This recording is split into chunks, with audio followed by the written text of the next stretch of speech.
The statewide health assessment is a snapshot of Minnesota's health. Where we live, learn, work, and play are the building blocks of long-term health and well-being. The opportunities we have to thrive, our sense of belonging, and our interactions with nature shape our health and the health of our communities.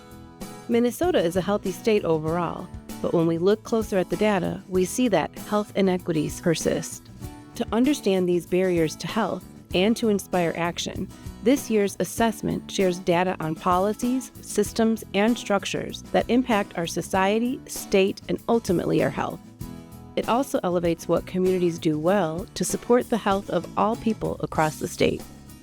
The statewide health assessment gives a little bit of information about a lot of topics.